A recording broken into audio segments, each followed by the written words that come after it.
Hi. Good morning all. వినాయకుడి విగ్రహాల దగ్గర వెళ్తే భక్తి కోసమో, లేదు మనం చేసిన పాపాలు కడుక్కోవడం కోసమో వెళ్ళాలిరా. ఎటకారాల కోసం కాదు.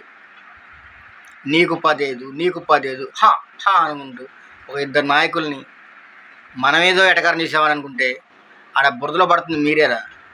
ఇక్కడ మీకు తెలియని ఒక చిన్న విషయం తెలుసా? మీరు ఎటకారం చేస్తుంది మీ సీఎం భార్యనేరా. ఇప్పుడున్న వాళ్ళు ఇద్దరు మీరు మీరు కామెంట్ చేస్తున్న ఇద్దరు రాయలసీమ వాళ్ళు కాదు. కానీ మీరు రాయలసీమ లాంగ్వేజ్లో 15 15 అంటున్నారు. అది ఎవర్రా చెప్పింది?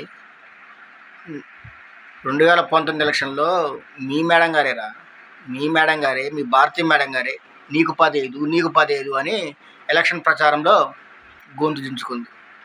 కానీ మీ సార్ ఏం చేశాడు? 15,000 మాత్రమే ఒక్కలకే ఇంటో అన్నాడు. అది ఇప్పుడు మీరు ఎటకారం చేస్తుంది మిమ్మల్ని మీరేరా. మీ గొంతులో మీరే పడుతున్నారు.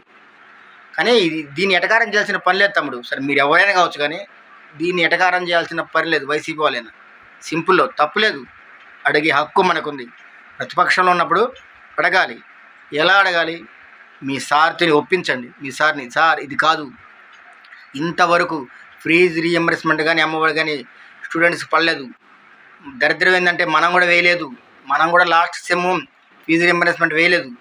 మనల్ని ఆదర్శం తీసుకుని చంద్రబాబు వేయలేదు అని మీ సార్ని ఒప్పించండి. మీ లోకల్ లీడర్స్ని ఒప్పించి వాళ్ళతో ప్రెస్ మీట్ ఇప్పించండి. దానివల్ల ఏదైనా స్టూడెంట్స్కి మేలు జరగవచ్చు. అప్పుడు ఎంతో కొంత ఒక్క స్టూడెంట్ అయినా ఎవరో బాబు కష్టపడ్డారా మాకు వచ్చింది అని అనుకుంటే ఆ తృప్తి చాలరా ఒక్కరోజన్నా. ఎందుకు ఈ ఎటకారాలు? ఏమైనా ఉపయోగం ఉందా? మైకు పట్టుకున్నావు, హా హా అన్నావు. హా అంటే పవన్ కళ్యాణ్ ఏమవుతుందా? ఏమైనా అవుతుందా చెప్పు? అతను పడ్డ కష్టంలో ఒక్క జస్ట్ 25% అన్నా మీ సార్ పడగలుగుతాడా? లేదు. పరదాలు లేకుండా బయటికి రాలేడు. మరి ఎలా వస్తున్నాడు పరదాలు లేకుండా బయటికి? గుర్తు తెచ్చుకోండి, తప్పుగా అనుకోకండి. నేను చేసిన వీడియోలో ఎక్కడా మిమ్మల్ని నేను పాలిటిక్స్ చేయడానికి నేను ట్రై చేయను. మెసేజ్ని పాస్ చేయడానికి మాత్రమే ట్రై చేస్తాను.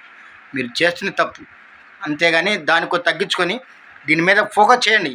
ఫీజు రీయింబర్స్మెంట్ పడాల్సిందే. చాలామంది పేద విద్యార్థులే ఇవాళ హైయర్ ఎడ్యుకేషన్ చదువుతుంది. దీన్ని బేస్ చేసుకొని వాళ్ళకి న్యాయం జరగాలంటే కొంచెం కష్టపడండి, తప్పు లేదు. మీ సార్ల మీద ఒప్పించండి. అంతేగాని దేవుడి విగ్రహాల దగ్గర పాలిటిక్స్ రాజకీయాలు చేయకండి. మనస్ఫూర్తిగా వెళ్ళి దేవుడి దగ్గర ఒక కొబ్బరిగా కొట్టి 4 వాక్యాలు చెప్పుకోండి. ఎలా పాలిటిక్స్ కాకుండా గొడవ చేయొద్దండి. భక్తిగా వెళ్దాము. దేవుడి దగ్గర తాగి డ్యాన్స్ చేసిన పని లేదండి, గొడవలు చేయాల్సిన పని లేదు అని చెప్పుకొని మనస్ఫూర్తిగా మనసు నిండుగా ఆ విగ్రహాన్ని నీట్గా కాలువలో వదిలిపెట్టి రండి. జై జనసేన, జై హింద్.